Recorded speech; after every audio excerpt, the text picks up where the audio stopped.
इसी क्रम में पुलिस अधीक्षक मैनपुरी महोदय के कर कमलों से दीप प्रज्वलन मैं चाहता हूं एक बार करकल ध्वनि से उत्साहवर्धन करें हम सबका। श्री अजय आनंद सर मंच पर विराजमान, हमारे एसडीएम साहब, एडिशनल एसपी साहब, यहाँ उपस्थित सीओ सिटी, सीओ करहल, हमारे पुलिस परिवार के सभी साथीगण, मीडिया बंधु और इस पूरे कार्यक्रम की आन बान और शान हमारे मैनपुरी जनपद से पधारी हुई नारी शक्ति, हमारी महिलाएं, हमारी माताएं, बहनें, बेटियां, सभी का मैं हृदय की गहराइयों से नमन करता हूं, वंदन करता हूं, अभिनंदन करता हूं। आज यह अवसर है जब पूरे प्रदेश में माननीय मुख्यमंत्री जी के नेतृत्व में, दिशा निर्देश में मिशन शक्ति कार्यक्रम चलाया जा रहा है, जोर शोर से चलाया जा रहा है। जैसा कि आपको पहले तमाम वक्ताओं ने इस बारे में बताया कि नारी शक्ति का कितना महत्व है और बिना नारी शक्ति की मजबूती के हमारा देश और समाज आगे नहीं बढ़ सकता है। अभी सभी वक्ताओं ने आपको बताया कि सरकार ने जो विभिन्न कल्याणकारी योजनाएं चलाई हैं वो किस प्रकार से आपकी मदद करती है और किस प्रकार से आप उसकी मदद ले सकती हो। हमें मालूम है कि महिलाओं की तमाम समस्याएं हैं और वो समस्याएं जब महिला एक बेटी के रूप में अपनी माँ के गर्भ में होती है तभी से वो समस्याएं शुरू हो जाती हैं।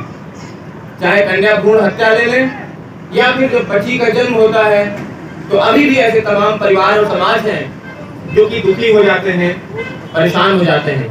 वहीं दूसरी तरफ यदि बेटे का जन्म होता है तो बड़े खुश होते हैं, लड्डू बांटी जाती है, मिठाइयाँ बांटी जाती हैं और खुशी का माहौल रहता है। इसके साथ ही जब बच्ची बड़ी होती है तो उसके खान पान में, परवरिश में भी पक्षपात किया जाता है। बेटों को ज्यादा अच्छा से पालन पोषण होता है, बेटियों को जो बचा कुचा होता है उसके आधार पर उनकी परवरिश होती है। फिर बच्चियां जब स्कूल जाने लगती हैं तो कहीं स्कूल में टॉयलेट्स नहीं होते थे पहले, अब तो सभी जगह टॉयलेट्स हैं। उसके कारण उनको दिक्कतें होती थी या फिर रास्ते में उनके साथ छेड़खानी या अपनी कसना कमेंट करने वाली बात होती थी, उससे उनका मनोबल गिरता था और 5वीं, 6वीं, 7वीं, 8वीं के बाद बेचारी उच्च शिक्षा नहीं ग्रहण कर पाती थी। इसके बाद उनकी शादी करने की नौबत आती है तो फिर उनको दिक्कत का सामना करना पड़ता है और उन्हें मन चाहे तरीके से उनकी शादी नहीं हो पाती है। कई बार जिनसे उनका प्रेम संबंध होता है उनसे उनकी शादी नहीं हो पाती है और माँ बाप या परिवार या रिश्तेदारों की मर्जी के अनुरूप उनको कहीं भी जाने को विवश कर दिया जाता है। फिर वो किसी तरह से वहां जब जाती हैं तो दहेज प्रथा रूपी दानव उनका पीछा करता है, वहां भी उनको काफी परेशानियों का सामना करना पड़ता है। इस प्रकार से अगर देखा जाए तो समस्याएं अनंत हैं और उन्हीं अनंत समस्याओं पर विजय प्राप्त करने के लिए, उन्हीं अनंत समस्याओं का समाधान कराने के लिए माननीय मुख्यमंत्री जी जो कि एक दूरदृष्टा प्रशासक हैं, उनके नेतृत्व में और उत्तर प्रदेश सरकार के द्वारा ये मिशन शक्ति अभियान पूरे प्रदेश में चलाया जा रहा है। यह अभियान चलाने के लिए नवरात्रि का शुभ मुहूर्त, नवरात्रि के शुभ दिनों को इसमें लिया गया। नवरात्र चूंकि 9 दुर्गाओं का पूजन होता है, इसमें शैलपुत्री से शुरू होकर के माँ सिद्धिदात्री तक ये 9 माताएं हैं, माताओं के रूप हैं, उनका पूजन बंधन होता है। तो ये समय सबसे अच्छा मानते हुए इस शुभ मुहूर्त को लिया गया और ये शारदीय नवरात्र से लेकर वासंतिक नवरात्रि जो कि अप्रैल 2021 में आएगी, 6 महीनों का ये एक समेकित कार्यक्रम है ताकि हमारे प्रदेश में महिलाओं और बच्चियों की दशा को अच्छा किया जा सके, न केवल उनको सुरक्षित किया जा सके बल्कि उनको सम्मानपूर्ण जीवन बिताते हुए उनको स्वावलंबी बनाया जा सके। स्वावलंबन पे काफी जोर है। एसडीएम साहब ने कुछ बातें कही और एसडीएम साहब और जिला प्रशासन के नेतृत्व में बहुत सारी ऐसी कल्याणकारी योजनाएं हैं जिनसे महिलाओं को स्वावलंबी बनाया जाएगा।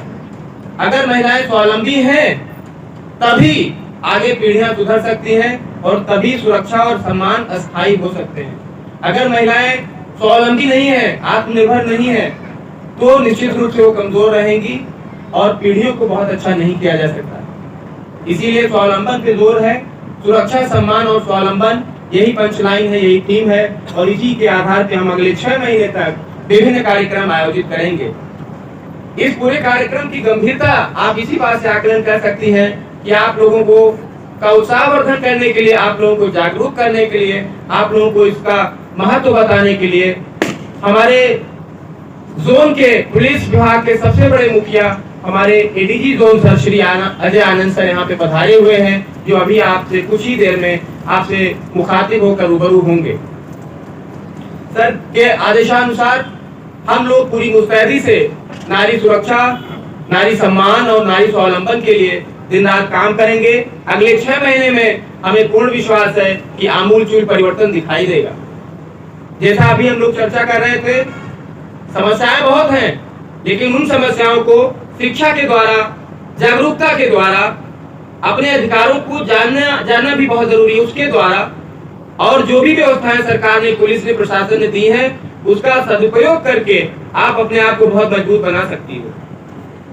इसी तारतम्य में जो अभी हमने आप लोगों से सवाल किए, आप लोगों को जो जागरूक किया गया, उसके बाद आपसे सवाल किए गए, उसमें से 9 महिलाओं को, माताओं, बहनों, बेटियों को, 9 ऐसी महिलाओं को हमने चयनित किया है जिनको हमारे आदरणीय डीजी महोदय के द्वारा उत्साहवर्धन के लिए और उनका सम्मान ऊंचा करने के लिए उनको नकद इनाम से भी नवाजा जाएगा। तो जो 9 महिलाओं ने, जिन्होंने अपने उच्च जागरूकता का परिचय दिया है और जो अभी से यहाँ पे पुरस्कृत होंगी, मैं चाहूंगा कि एक बार उनका उत्साहवर्धन के लिए आप लोग करतल ध्वनि से उनका स्वागत करिए। हमने आपको बताया कि सबसे जो रिलायबल नंबर है, जो सबसे ज्यादा आपका भरोसेमंद नंबर है, वो 112 है।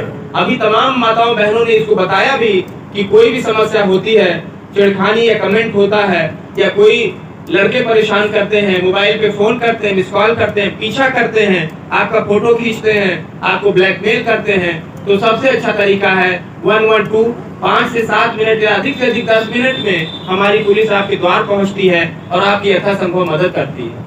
हमने ये भी बताया, अगर वहां की मदद से आप संतुष्ट न हो तो थाना है, सीओ है, एसपी है, सभी जगह आप कहीं भी जाकर के अपनी समस्या का समाधान करा सकती हैं। लेकिन ये बटन आपको दबाना पड़ेगा। अगर आप बटन नहीं दबाएंगी, आप कॉल नहीं करेंगी, आप चुप्पी साधे रहेंगी, तो माताओं, बहनों, बेटियों, आपसे मैं ये कहना चाहता हूँ कि न केवल आपका नुकसान होगा, बल्कि उन्हीं लड़कों का, उन्हीं राक्षसों का मनोबल बढ़ेगा और कोई बड़ी घटना को अंजाम दे सकते हैं। इसलिए मेरी आपसे गुजारिश है कि आप भी सीखें और अपने चारों तरफ हर एक महिला, कम से कम 10 महिलाओं को ये बताए कि बेटा यहाँ सारी सुविधाएं, सारी व्यवस्थाएं हैं, लेकिन समय रहते आपको उस बटन को दबाना पड़ेगा। जो भी पुलिस तंत्र है, जो भी प्रशासन का तंत्र है, उसे लाभ लेने के लिए आपको बटन दबाना पड़ेगा, आपको कॉल करना पड़ेगा, ताकि आपकी शिकायत का समाधान किया जा सके। और न केवल आपका शिकायत का समाधान होगा, यकीन मानिए कि एक बड़ी कार्रवाई करने के बाद किसी शोहदे में, किसी इस तरह के बदमाश लड़के में, मजनू टाइप के, रोमियो टाइप के लड़के में, उसके बाद हिम्मत नहीं होगी कि दोबारा वो आप पे आंख उठाकर देखे। पता हूँ मैनपुरी पुलिस, मैनपुरी जनपद में आप हैं, यहाँ पे सभी घटनाओं का मैंने अवलोकन किया, समीक्षा की, तो हमने पाया कि हमारे जनपद में जागरूकता काफी है। यद्यपि छुटपुट घटनाएं हुई हैं, लेकिन हम लोगों ने ऐसे आतताइयों को, ऐसे राक्षसों को मुकदमा लेकर के उनको सलाखों के पीछे पहुंचाया है, उनपे गुंडा एक्ट की कार्रवाई करके उनको जिले से बाहर का रास्ता दिखाया है, उनपे गैंगस्टर एक्ट की कार्रवाइयां हुई हैं, उनको तरह तरह से उनपे कार्रवाइयां हुई हैं। और कई ऐसे मामले हमने अभी आपसे चर्चा की थी कि उनको न्यायालय में पैरवी करके उनको सजा भी कराने का काम किया गया है। 10 साल 15 साल की सजाएं हुई हैं और लाखों लाख रुपए उनके जुर्माना ठोका गया है। ऐसा आप ही लोगों के सहयोग से संभव हुआ। अगर आप लोग बताएंगे नहीं, अगर आप लोग मदद नहीं मांगेंगी, तो आपकी शिकायत रिकॉर्ड नहीं हो पाएगी और फिर वो बदमाश, उसका मनोबल बढ़ जाएगा और वो बड़ी से बड़ी घटना खारिज करने में सफल हो जाएगा और भागने में सफल हो जाएगा। इसलिए सभी माताओं, बहनों से, बेटियों से मेरी गुजारिश है कि आप लोग कभी भी छुपाइए नहीं। कोई भी छोटी बात, कोई बात छोटी नहीं होती है, उसको बिल्कुल छोटा न समझिए, उसको तत्काल बताइए। सबसे पहले जो बताने के लिए है, अगर आप गंभीर समस्या से जूझ रही हैं, तो आपको 112 नंबर बहुत आसान है, 1 और 1 2 होता है। 112 नंबर आपको मोबाइल पे डायल करना है, 10 मिनट के अंदर आपके पास पुलिस पहुंच जाएगी। ये मेरी गारंटी है, ये प्रदेश सरकार की गारंटी है। इसके अलावा अगर